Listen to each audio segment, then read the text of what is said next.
കോൺഗ്രസിൻ്റെ അഖിലേന്ത്യാ general secretary ആയിട്ടുള്ള കെ.സി. വേണുഗോപാൽ അമിത്ഷാജിക്ക് ഒരു ഉപദേശം നൽകിയിരിക്കുന്നു. ഡൽഹി സ്ഫോടനത്തിൻ്റെ ധാർമ്മിക ഉത്തരവാദിത്വം ഏറ്റെടുത്തുകൊണ്ട് അമിത്ഷാജി രാജിവെക്കണം. അത് നല്ലൊരു കാര്യം, നല്ലൊരു ചോദ്യമാണത്. പക്ഷേ അപ്പോൾ എനിക്ക് വേണുഗോപാൽജിയോട് ചോദിക്കാനുള്ളത്, ബീഹാറിലെ തെരഞ്ഞെടുപ്പിൽ 8 നിലയിലല്ലയോ വേണുഗോപാൽജി പൊട്ടി തകർന്ന് പാളീസായത്? അതിൻ്റെ ഉത്തരവാദിത്വം ഏറ്റെടുത്തുകൊണ്ട് ആദ്യം താങ്കളൊന്ന് രാജിവെച്ച് മാതൃക കാണിക്കൂ.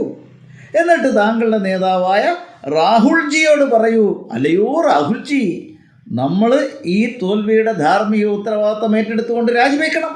അങ്ങനെ അദ്ദേഹത്തെ കൊണ്ട് രാജിവെപ്പിക്കുക, അതേപോലെ അമ്മയെ കൊണ്ട് രാജിവെപ്പിക്കുക, പെങ്ങളെ കൊണ്ട് രാജിവെപ്പിക്കുക, അതൊക്കെ ചെയ്തിട്ട് നല്ലൊരു അന്തരീക്ഷം സൃഷ്ടിച്ചിട്ട് അങ്ങനെ ശക്തമായി അമിത്ഷായോട് പറയുക, അല്ലയോ അമിത്ഷാജി, കണ്ടോ, തോൽവിയുടെ ധാർമ്മിക ഉത്തരവാദിത്വം ഏറ്റെടുത്തുകൊണ്ട് ഞങ്ങളെല്ലാം കുടുംബസമേതം രാജിവെച്ചിരിക്കുന്നു. അതുകൊണ്ട് ഈ സുരക്ഷാ വീഴ്ചയുടെയോ അല്ലെങ്കിൽ ഈ തീവ്രവാദ പ്രവർത്തനത്തിൻ്റെയോ ഒക്കെ പരിണത ഫലമായി ഡൽഹിയിൽ സംഭവിച്ച ആ സംഭവത്തിൻ്റെ ഉത്തരവാദിത്വം താങ്കളും ഏറ്റെടുക്കണം എന്ന് പറയാൻ, അങ്ങനെ പറയാനേ യോഗ്യതയുള്ളൂ. അല്ലാതെ താങ്കളുടെ ഈ പറച്ചിൽ താങ്കൾ ഒരു മണ്ട ശിരോമണി എന്നുള്ളൊരു അഡ്രസ്സിനപ്പുറം താങ്കൾക്ക് ഇതിൽ നിന്നും ഒരു പ്രയോജനവും ഉണ്ടാവില്ല.